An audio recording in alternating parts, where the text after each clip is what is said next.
करते हैं अल्लाह के बाबरकत नाम से जो बड़ा मेहरबान और निहायत रहम वाला है। तमाम तारीफ़ें मेरे अल्लाह रब्बुल इज़्ज़त के लिए हैं। खौफनाक कहानियों के मुअज़्ज़िज़ नाज़रीन को मेरी तरफ से अस्सलाम वालेकुम। उम्मीद करती हूँ आप सब लोग खैरियत से होंगे, जहाँ होंगे खुश होंगे। और मेरे चैनल की खौफनाक कहानियों को पसंद करने के लिए आप सबका बहुत शुक्रिया।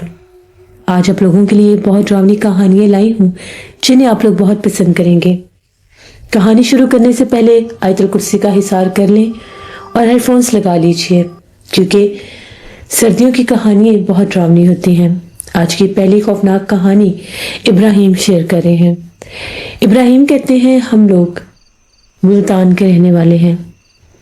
आज आपके साथ हम लोगों की ज़िंदगी की खौफनाक कहानी शेयर करूँगा।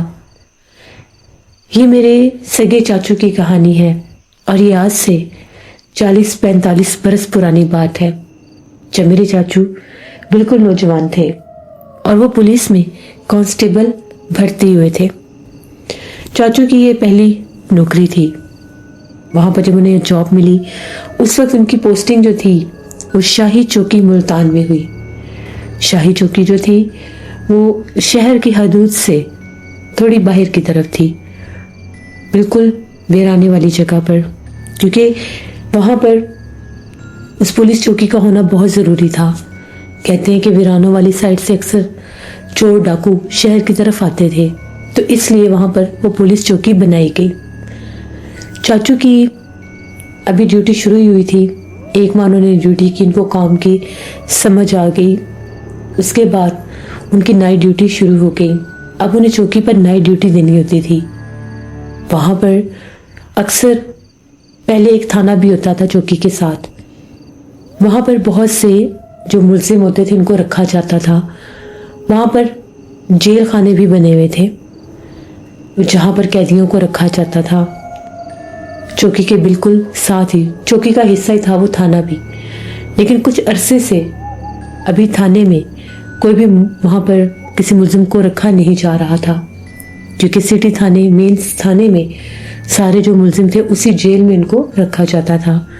चौकी के ऊपर भी नाकाबंदी करनी पड़ती थी, चौकी लगाई ही इसलिए जाती थी।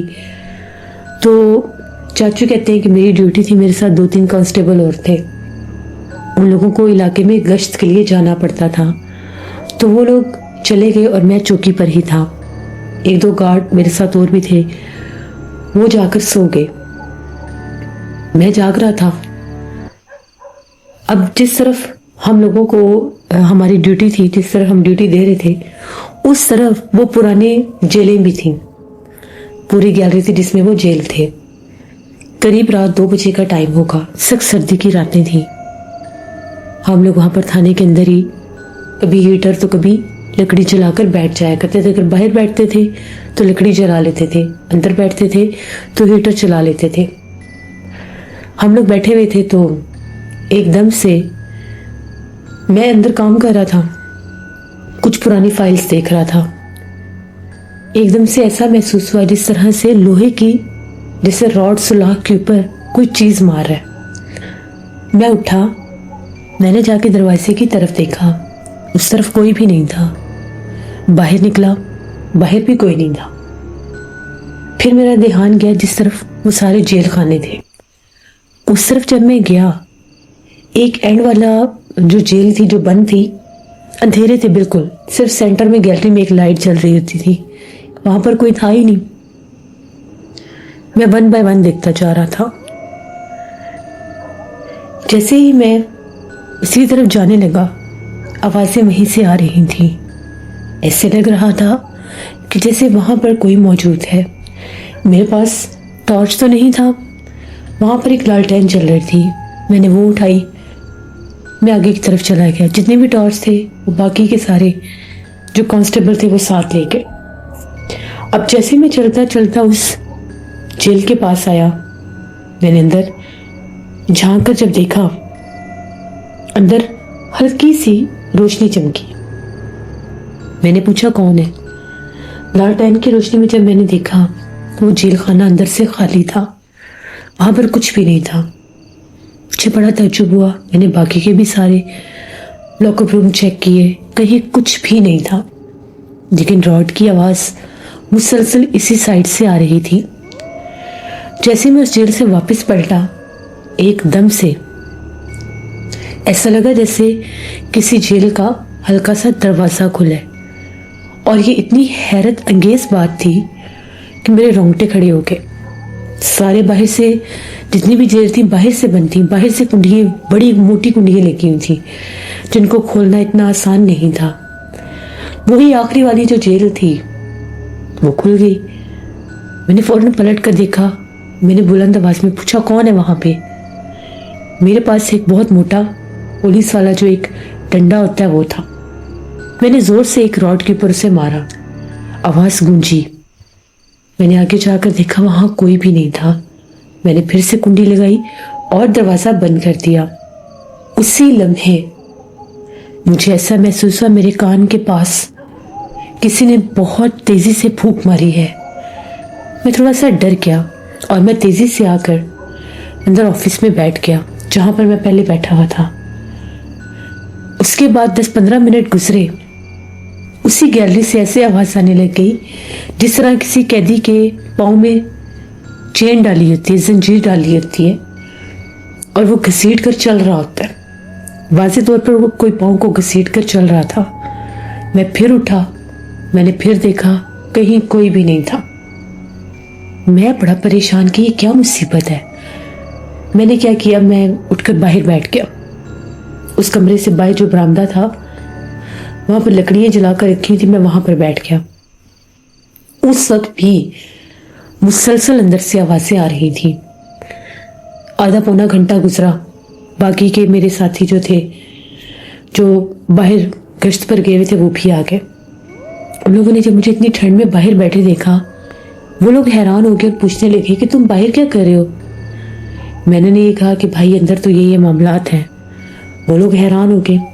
हम सबकी पोस्टिंग, हम सबकी एक ही साथ हुई थी। कोई भी हम लोगों में से फिलहाल पुराना नहीं था, वो भी नहीं जानते थे। 1-2 गार्ड पुराने थे, वो सो रहे थे, उनकी ड्यूटी डे की थी। खैर हम लोग बातें करने लगे।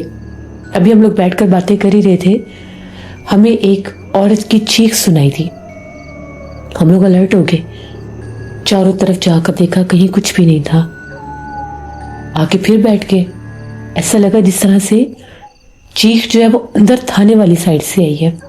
हम लोग फिर अंदर गए, एक एक जगह छान मारी, कहीं कुछ भी नहीं था। बहुत हमें उस मखलूक ने तंग किया। इसी सारे काम में भागते दौड़ते आवाजें सुनते सुबह हो गई। मैं वापस घर आ गया। मैं बहुत थका हुआ था, रात भर का 1 मिनट भी सुकून से नहीं बैठा था। मैं सो गया। फिर शाम को उठा, घर वालों को थोड़ा बहुत बताया तो उन लोगों ने ये कहा कि शायद पहली बार तुमने नाइट ड्यूटी की है, वो जगह भी ऐसी थी, इंसान को खौफ आ ही जाता है। एक नॉर्मल इंसान जब ऐसी जगह पर जाए तो वो डर जाता है, शायद इसलिए तुम भी डर गए होगे। मैंने कहा कि हाँ हो सकता है। उसके बाद मैं अपने काम पर चला गया। आज फिर सेम वही वैसे ही हुआ। आज मेरे साथ एक पुराना गार्ड जाग रहा था, वो बाहर बैठकर सिगरेट पी रहा था। मैं भी इसके पास बैठ गया। मैंने इससे पूछा कि कल यहाँ पर ये मामलात मेरे साथ हुए हैं। वो बड़े गौर से मेरे चेहरे की तरफ देखने लगा और कहने लगा कि अब अगर ऐसी आवाज आए तो उस तरफ मत जाना, ना ही पूछना और ना ही जाकर देखना। मैंने उससे पूछा कि क्यों, ऐसा क्या है? उसने कहा कि नहीं, बस जो तुम्हें कहना था कह दिया, ये तुम्हारे लिए ठीक नहीं होगा। बस इतना कहकर उठकर चला गया। उसकी बात ने मुझे मजीद परेशान कर दिया कि ये मेरे लिए एक अजीब सा तजस्सुस और सस्पेंस छोड़ के चला गया है। उसके सोने के कुछ देर बाद ही हूबहू कल वाले मामलात शुरू होने लगे, लेकिन इस बार उस तरफ से मुझे किसी औरत के बोलने की आवाजें आ रही थी। वाज़े तौर पर ऐसे महसूस हो रहा था जिस तरह से कोई औरत है और वो बोल रही है, कुछ अजीब सा बोल रही है, जैसे हम कुछ पढ़ते हैं। मैंने बुलंद आवाज में पूछा कि वहां पर कौन है। वही आखिरी लॉकअप, उसका दरवाजा खुला हुआ था और आज मुझे पहली बार वहां पर एक वजूद खड़ा नजर आया। वो सफेद लिबास में थी, बहुत लंबे बाल।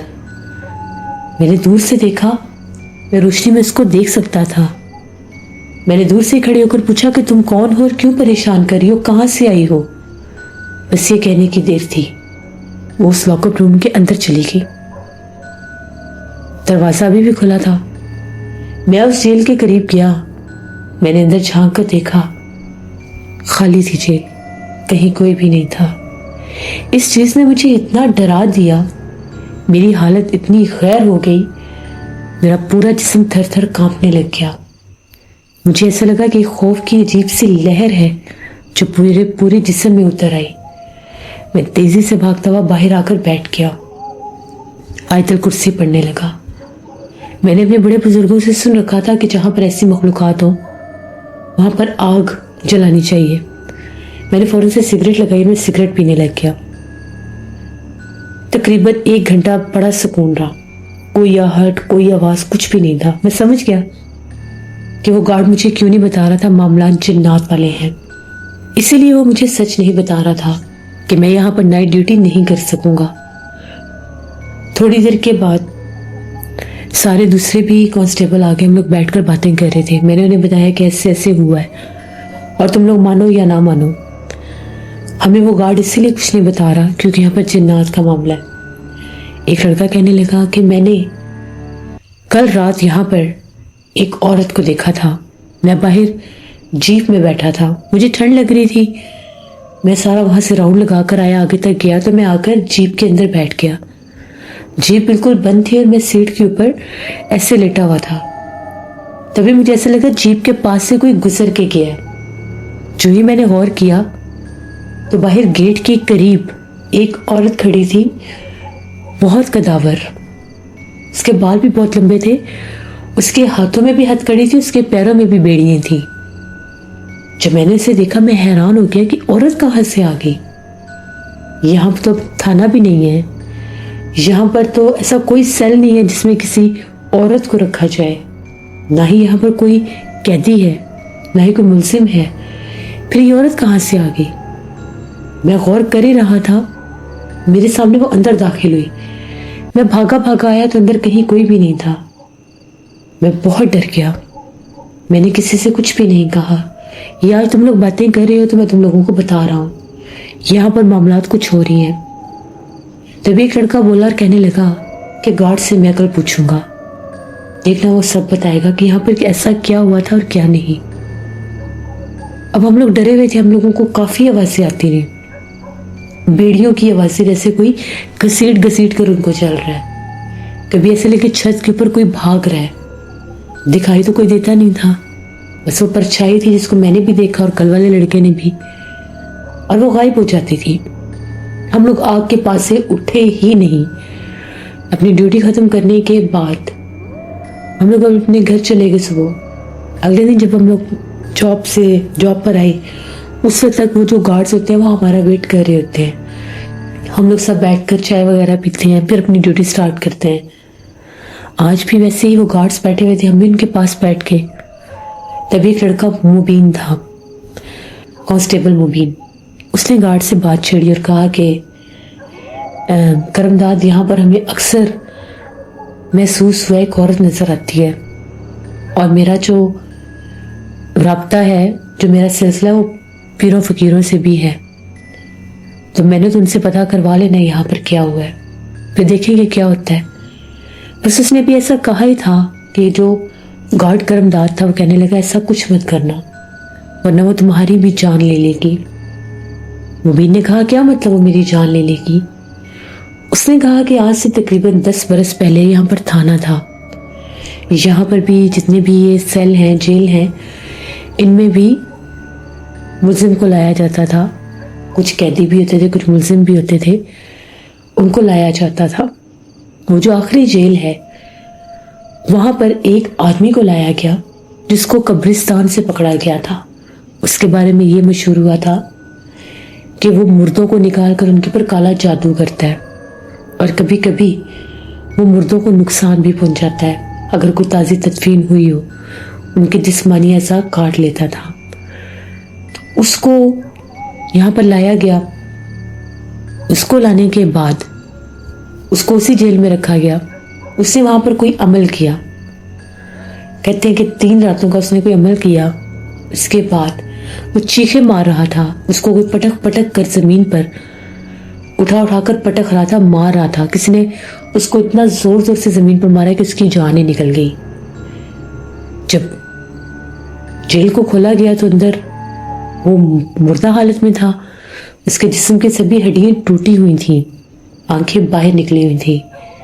और वहां पर दीवार के ऊपर एक भयानक चेहरा नमूदार हुआ, जो उसी ने कोई परछाई बनाई थी। उसके बाद से उस सेल में किसी को भी रखा नहीं जा सका। 1-2 लोगों को और रखा गया, उनकी भी पुरसरार तौर पर मौत हो गई। उनको भी किसी ने मार दिया। और वो यही कहते थे कि हमें एक औरत नजर आती है, उसने बेड़ियां पहनी होती हैं, वो बड़ी खौफनाक है, वो अजीब तरह से रेंग के जमीन से निकलती है और वो मार देती है। फिर यहाँ से थाना बंद कर दिया गया। सिर्फ ये चौकी रहेगी, वो भी यहाँ पर नाका लगाने के लिए, क्योंकि ये बिल्कुल बाहर की साइड है, तो यहाँ पर ये लगाना बहुत ज़रूरी है।